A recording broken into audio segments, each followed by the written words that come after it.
Hi, it's Graham Wilson here, and welcome to our final habit number 12, which is developing a custom habit. I said at the start that these habits are not in any priority order. They're all really extremely important. It's about making sure that we actually use them as much as we can to remain really positive, even in our tough conditions. So habit number 12 is about developing what I call a custom habit. So what is the custom habit? Let me share with you an example of that and what happened to me this morning when I actually got an email from a holiday company. So we were due this weekend actually to go to Center Parcs for a family celebration. All our children's birthday are in May. Very expensive. Wasn't really planned that, but all our children's holidays are in May, and we like to do something special for them. So this year we decided to go and book everyone, their partners and everyone in the family to go actually down to Center Parcs and spend a long weekend and have a fantastic time and have some good quality time together. But sadly, of course, with the virus situation we're in at the moment, obviously Center Parcs is closed. And we've been waiting, hoping that restrictions would be released and everything's going to be okay. But sadly, they're not, and it's still going to remain closed for a while yet.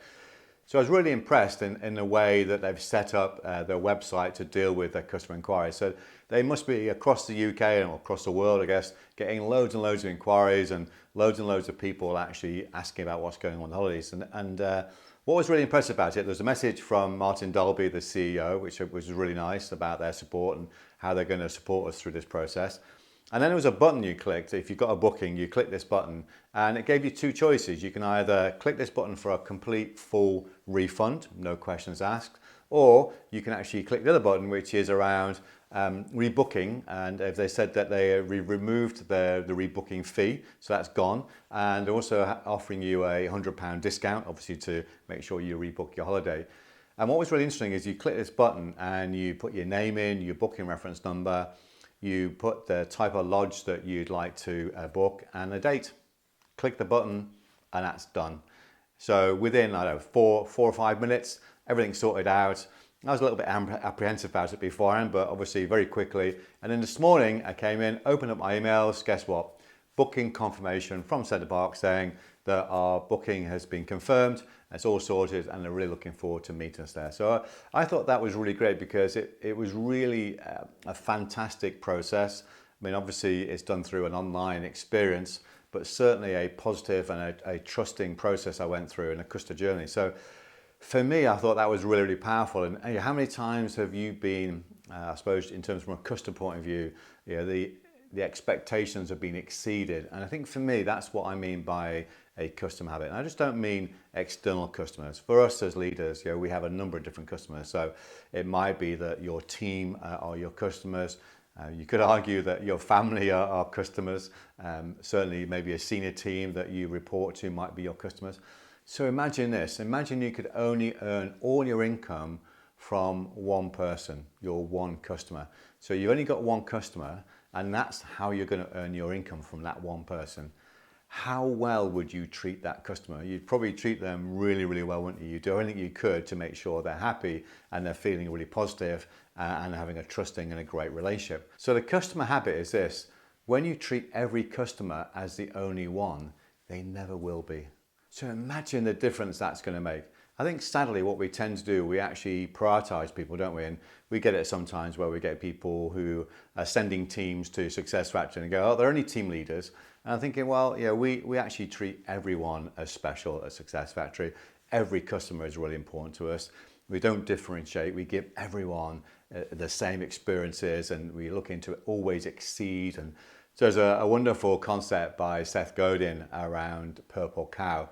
If you haven't read his book, it's a fantastic book. And it's about this difference around the fact that imagine if you're driving around with your family and your family are in the back of the car and suddenly they see these cows in the field and they've never seen cows before, or certainly haven't seen brown cows before, and they're talking about it and go, look, Daddy, look, Mummy, there's some cows in the field, they're amazing. And if they now, as you go through your journey, you're seeing the same cows over and over again, suddenly you stop talking about them. I think that's the same in today's world. There's so much information out there. There's so much similarity. How do you stand out? How do you make yourself remarkable? And imagine if you're driving in your car and suddenly go in the corner, then in this field, suddenly out of nowhere, there's this purple cow can you imagine what the children are going to say? Look, yeah, there's a purple cow, what's that? And that's really interesting about that concept, where suddenly there's something different and remarkable. And I think that's a really great concept, is that when we develop the customer habit is we serve our customers. You know, in the British military, one of the first things they talk about, certainly when they're training officers, is around the importance of serving, you know, how you serve and servant leadership, and you're there to serve your teams. And I think that's a really important concept. You know, as leaders, we're there to serve our team. You know, every customer, every person in our team is really important, and we should treat people really, really well. So I think that concept is fantastic. And how can you make your interactions with everyone you deal with completely remarkable? How can you exceed that? Now, obviously, in a commercial point of view, I put my commercial hat on. We obviously need to get the balance right, don't we, between, you know, making sure that we're still commercially viable as a business, but we're also giving this remarkable experience. And one of the concepts I'm really passionate about is a concept called value innovation. And that really comes from the concept of asking the right question. So if I suddenly have a situation in my organization where we're struggling, money's tight, we're not making as much margin as we should do, then it's very easy to get caught in the trap of, oh my goodness, we need to actually cut our costs. So you spend a little while cutting your costs, and of course then what happens is the experience your customers get is reduced. What we tend then to do is go, right, we need to improve our customer service. So we improve our customer service, and then suddenly that gets too expensive, and then we go back to cutting costs, and we go backwards and forwards into this polarity concept, don't we? Where 1 minute it's about customers, next minute it's about cutting costs, and we don't actually ask the right question. So the right question is when we start to use what I call and thinking, which is how do you get the best of both worlds? So the question I always ask really is around how do we add more value to our customers and at the same time reducing our cost of operation? How do we add more value to our customers, and how do we then reduce the cost at the same time? And what that does is drive true innovation. And one of the things I think is really great at the moment is around this whole concept of the business that are going to really struggle, and the shame of the virus and the situation, the crisis we've got, is that if we don't innovate. And innovation for me always comes from having a customer mindset and really think about what is it the customers are struggling with, and what is it our customers really desire, and what will they need now and in the future.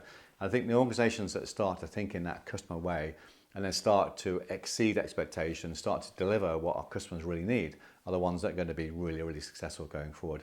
So there's habit number 12, which is around developing the customer habit. So remember that when you treat every customer as the only one, they never will be. Just think about that mindset. I think it's the same with the relationships. You know, just think about, if I treat that person as anyone, I'm present, I'm there, I'm with them, I'm actually giving them everything I can in that moment. So there's some thoughts for you around the 12 positive habits. So I hope you found them really, really enjoyable and really beneficial and have added value. So I've been getting loads of wonderful direct messages and feedback and saying how it's helped people through difficult situations. So if you've not seen the other habits, go back and have a look at all the 12 habits. I hope you find them really useful and of value. So feel free to contact me via direct messages, Instagram, Facebook, LinkedIn, whatever works for you, whatever message you can get to me. Email as well. So my email is graham.wilson@thesuccessfactory.co.uk.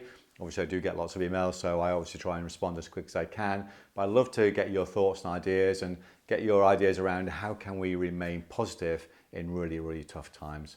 We'll be sharing more and more ideas on my YouTube channel. So if you want to go in there and check me out on YouTube as well, some great stuff on there, some great ideas around leadership. So looking forward to serving, looking forward to helping you, and looking forward to exceeding your expectations. So until we meet again, bye for now.